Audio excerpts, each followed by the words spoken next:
ፕሬዝዳንት ጀነራል ታደሰ ዘመሓላለፈው ውሳነ እግድ ብቐጥታ ምስ ፌደራል መንግስት ናብ ጎንፂ ዘእትዎ ምዃኑ ተገሊጹ። ኣዛዝ ሰራዊት ሓራ መሬት ዝኾነ ጀነራል ገብረዝጋብሔር በየነ ወዳንጥሩ ጀነራል ምግበይ ሃይለ ጀሚሩ ዝወደው ውግኤለን ክብል ኣብ ላዕሊ ጀነራል ምግበይ ሃይለ ተሪር ክስ ኣቕሪቦም። ብቅትለት ሰበስልጣንን ግብረ ሽበራን ዝተኸሰሰ ዶክተር ሲሳይ ኣውጋቸው ናይ ዋሓስ መሰሉ ተነፂጉሎም። አዲስ ኣበባ አንጻር ኤርትራ ተካይዶ ዘላ ተጻባኢ አጀንዳ ናይ ወጻኢ ድፊት ተለዎ ክትብል ኣስመራ ኸሲሳላ። ሰላም ጣና ሃበልና ቤተሰብ ኩል ሚዲያ ነሰዓት ዝሓዝናዮም ሓበሬታታት ብቐንዲ ነጥብታት ፈልምናዮም ንሰናይ ምክትታልኩም ብኽብሪ ብምዕዳም ናብ ዝርዝሮም ክነብል ኣቐዲምና ንኹልኹም ተኸተልቲ እምነት እስልምና ዒድ ሙባረክ ብምባል ናብ ዝርዝር ዜናና ክነብል።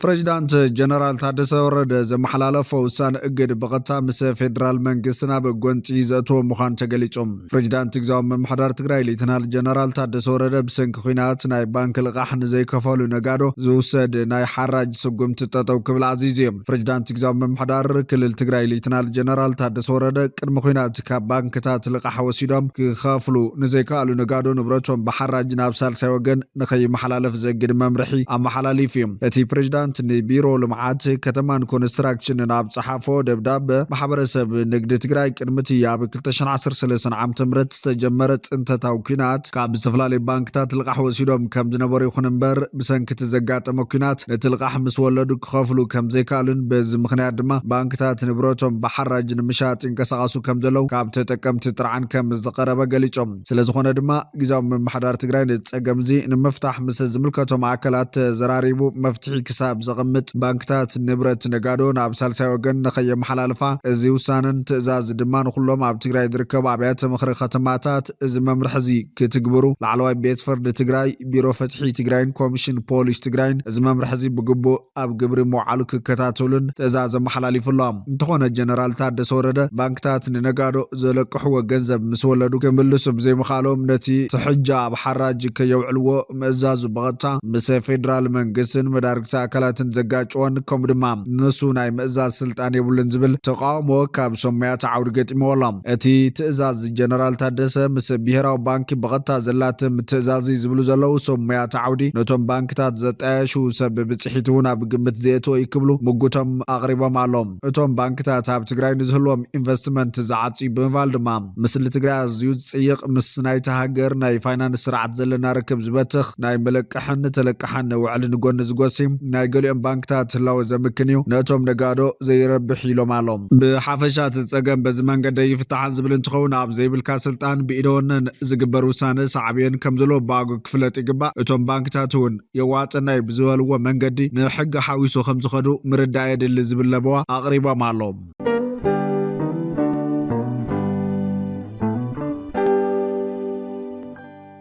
ኣዛዝ ሰራዊት ሓራ መሬት ዝኾነ ጀነራል ገብረዝጋብሔር በየነ ወዳንጥሩ ጀነራል ምግበይ ሃይለ ጀሚሩ ዝወደኦ ውግኤለን ክብል ኣብ ላዕሊ ጀነራል ምግበይ ሃይለ ተሪር ክስ ኣቕሪቦም። ድሕርቲ ብ15 ጥሪ 2017 ዓ.ም ሰራዊት ትግራይ ናብ ክልተ ዝኸፈለ ውሳነ ካብ ኮር ንላዕሊ ናብ ክልል ዓፋር ብምውራድ ሓራ መሬት ኢሎም መንቀሳቐሲ ናይ ዝጀመሩ ነበር ኣባላት TDFን ኣብ ከይዲ ሓይሊ ሰላም ትግራይ ዝብል ሰራዊት መስሪቶም ክሳብ ሕዚ ቃሎስ ከም ዘለው ዝፍለጥ ኣዛዝ ምዃኑ ዝነገረሉ ጀነራል ገብረዝጋብሔር በየነ ወዳንጥሩም ንህልው ኩነታትን ሕሉፍ ቃልስን ትግራይ መልኪቱ ናይ ዘካየደ ሓድሽ ቃለ መሕተት ቅንጭብጫብ ወይ ድማ መፋለጢ ተዘርጊሖሎም። ጀነራል ገብረዝጋብሔር በየነ ወዳንጥሩ ኣብቲ ሓድሽ ዘካየደ ቃለ መሕተት ጀነራል ምግበይ ሃይለ መሪሕ ዝወደኦን ዝዓወተን ውግኤለን ድሕሪ ናይ ጸለምቲ ውግእ ምብልሻው ጠርጢርናካ ተባሂሉ ተገምጊም እዩ። ሽዑ ኣብ እግሪ ወዲቑም ካብ ብሓዚ ኣብ መሓይሸ ተኣምር ክሰርሕ ኢሉ ለሚን እዩ ምሕረት ተገይርሉ። ሽዑ ዝነበሩ እኒ ጀነራል ዮሃንስ ወልደ ጆርግስ ጆን መዲድን እቶም ኣባላት ወተሃደራዊ ኮማንድ ሓቲትካ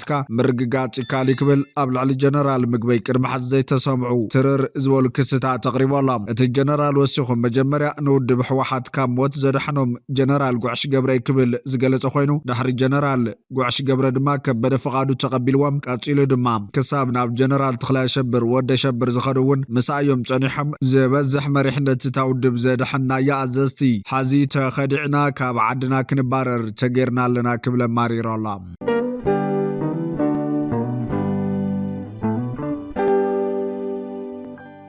بقتلت سب سلطانن جبر شبران استخصص دكتور سيساي وقاچو ناي وحس مسألة تنصيقوم ابي ايثيوبيا بكلل امحرا مس زنقساسعتو ጉጅለፋኖ بمخان لعلو سب سلطان منግስት ክልል امحرا بمقتالن سلطان منግስት ፌደራል بحيلن مقصار عليم بستفصم ገበን ግብረ ሽበራን استخصص دكتور سيساي وقاچو بتحتواي بيت فردي تفقيدلو زنبر مسل وحس 100 شح بر بالعلواي بيت فردي فيدرال كم استنصقو تفليطلام تخصصي استخصصو لعنقص حقي مسل وحس زفقد بمخان خانو اتقريبو زنبر الطرعاني قباي بالعلوي بيت فرد فيدرال بعصرت تشعت مقابيت 2026 تنصيقولام طبقات تخصصايت سولومن غزاهن لغازيطا ريبورتر كم زغلصوا بتحتواي بيت فرد زنبر مدرخ مقابيا تخصصي استخصصو لعنقص بممحياش وحس تفقيدلو نيريم كوين غنا العلوي بيت فرد فيدرال نايتي تحتواي بيت فرد وسانه بمسعر نتحتو مسل وحس كم استنصقو غلچم العلوي بيت فرد فيدرال سالساي مدب مقابيا قبر شبران حق منكساو غبناتن بالات 22 لكاتت 2026 أبزو على مجابع قرمي كل تعمت أب كل محرم استخصصت جت تحيزو أب مزجب كسي بعل دكتور وندوس ناسفة بجبن الشبرة استخصص دكتور أوقاتشو ب100 شحبر وحس كفتحته سين منبارو ذكرم انتخنا أخبار حقي يقباي مبالو سعيب داغما أب بيت معسرتي كتنحنا بيت فردي كقربن كان بستجبر يفلت أبي شيء بيعمر لعلنا حق نفتح ترجمونا تشرشر خيد دحرمت نحو أبز حزوان رئيس خانة تالك بولت كنجاتن لعلو سب سلطان لومرتوري نخون يخيد كمزلو سنتنتي قلصوم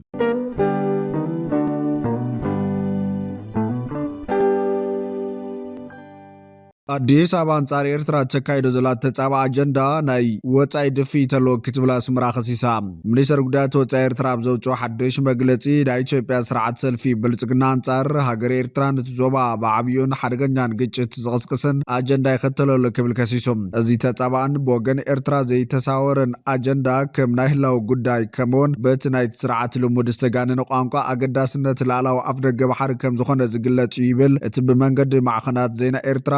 صحف اتي بخفلي مصنعاتن سندان نايت مينستر استزرغح صحف نتي اثيوبيا تطلب زلاواننتن مسلنا في دقيق بحري زنت كوينو تقدماي مينستر ابي احمد دركبهم لعلوت سلطان منغسي ازستي سراويتن معخنات زينات هاجر زقالا حزلو مغلصات لالاونت ايرترا زدافر مخاني ملكت اثيوبيا اسرتنا جغراف خوينا አይክትነብርን ክብል ዝስማዕ ቀዳማይ ሚኒስትር አብይ ሃገሩ ተጠቃምነት ወደብ ጥራይ ዘይኮነ ኣብቲ ዞባ ብበዝሒ ህዝብን ቁጠባን ዝዓበየት ሃገር መጠን ኣፍ ደገ ባሕሪ ክትውንን ኣልዋ ክብል ዝምጉት መራሕቲ ኢትዮጵያ ነቲ ብ1993 ዝተፈጸመን ምእዋጅ ሓርነትን ናጽነትን ላዕላውነትን ኤርትራ ኣብ ምልክት ሕቶ ክሳብ ምእታው በጭሕም ከም ዘሎ ይፍለጥ እዩ እዚ ብ19 መጋቢት 2026 ዝወፀ ሓተታ ሚኒስትር ጉዳያት ወጻኢ ኤርትራ ብዛዕባ ግዳ ሓይልታት ወጻኢ ነስፊረላ ብዘይካዚ እታ አጀንዳ ንነባር ምርግጋን ጸጥታን ዞባ ቀርና አፍሪካ ዝጎድ ናይ ወጻኢ ማሕውራት ዘለዎን ብዝወርን ከም ዝኾነ ጭበጥ መርታዕለ ክብሉን ከሲሶላ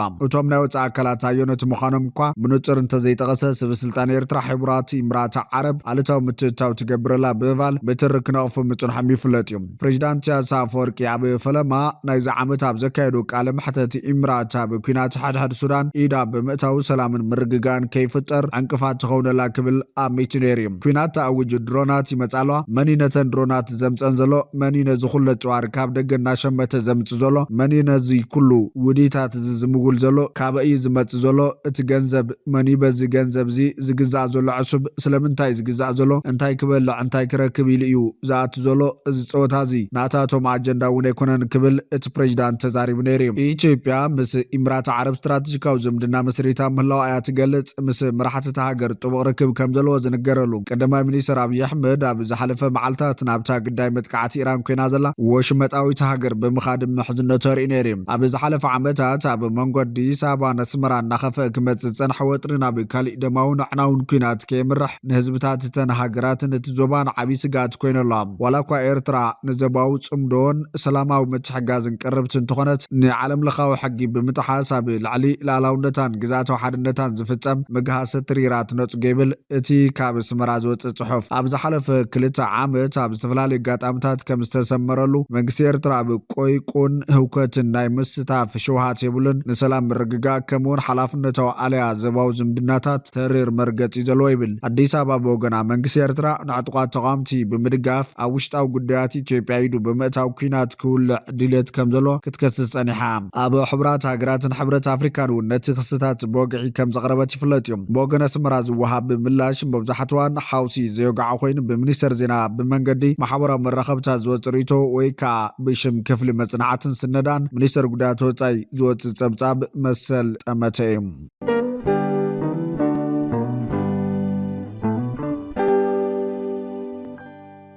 ኢራን ኣብ ላዕሊ መሳለጥያ ነዳዲ ራስ ላፋን ቀጠር ዝፈጸመቶ መጥቃዕቲ ርኢ ጉድኣት ኣውሪዱላ። ሚኒስተር ጸጥታ ሃገር ቀጠር ኣብ ዝቕፅሉ 5 ዓመታት ዓቕሚ ሰደድ ዝተጻረየ ተፈጥራዊ ጋዝ ቀጠር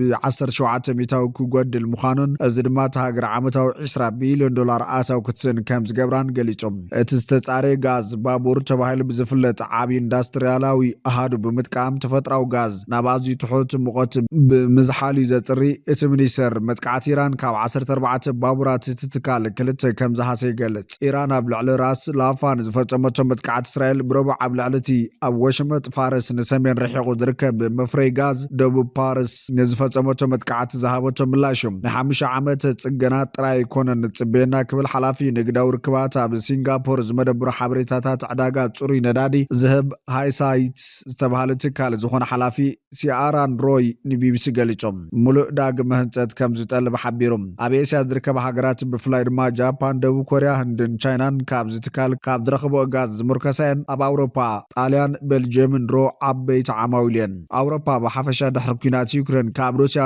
እተእትዎም ነዳዲ ስለዝተገደበ ካብ ማእኸላይ ምብራቕ ካብ ዝመጽእ ጋዝ ጽግዕተኛ ኮይና እያ ጸኒሓ። ቀጠር ኣብ ዓለማዊ ዕዳጋ ተፈጥራዊ ጋዝ ካብተን ኣብ ዕዳጋ ጋዝ ዓለም መሪሕ ተራ ዘለወን እያ። ሕቡራት ኢሚራት ዓረብ፣ ኩዌት፣ ስዑድ ዓረብን ባሕሬንን ኣብ ዝሓለፈ ሒደት ሰዓታት መጥቃዕትታት ሚሳይላትን ሰብ ኣልቦ ነፈርትን ከም ዘጋጠመን ጸብጻባት ኣመላኺቶም ኣለዉ። ሚኒስተር ምክልኻል ኢሚራት ዓረብ ኣብ ዝሕዚ እዋን ካብ ኢራን ንዝመጽእ ስጋታት ምላሽ ይህብ ከም ዘሎ ብምግላጽ ነበርቲ ድምፂ መጥቃዕቲ ዝዓግቱ ስርዓታት ምክልኻል ኣየር ቦምባ ክሰምዑ ከም ዝኽእሉ ሓቢሮሎም። ኩዌት ብተወሳኺ ብሰንኪ ስርዓተ ምክልኻል ኣየር ፍንጀራታት ከም ዘጋጥም ኣጠንቂቓላ። ነበርቲ ካብ ሰበስልጣን ዝወሃብ መምርሒ ድሕንነት ክኽተሉ ተማሓፂና። ሚኒስተር ምክልኻል ስዑድ ዓረብ ኣብ ምብራቓዊ ዞባት ሃገር ሓያሎ ሰብ ኣልቦ ነፈርቲ ከም ዝተዓገታን ከም ዝዓነዋን ገሊጻ። ኣብ ባሕሬን ደወል መጠንቀቕታ ተደዊሉ ሚኒስተር ውሽጣዊ ጉዳያት ድማ ነበርቲ ኣብ ቀረቦም ናብ ዝርከብ ውሕስ ቦታ ክኸዱ ሓቲቱሎም። ድሒሩ ሰበስልጣን እዚ ውፅኢት ተጻብኦ ኢራን ዘሰዕቦ ምዃኑ ብምግላጽ ኣብ ሓደ መኽዘን ባርዕ ከም ዘሰዕበ ገሊፆም።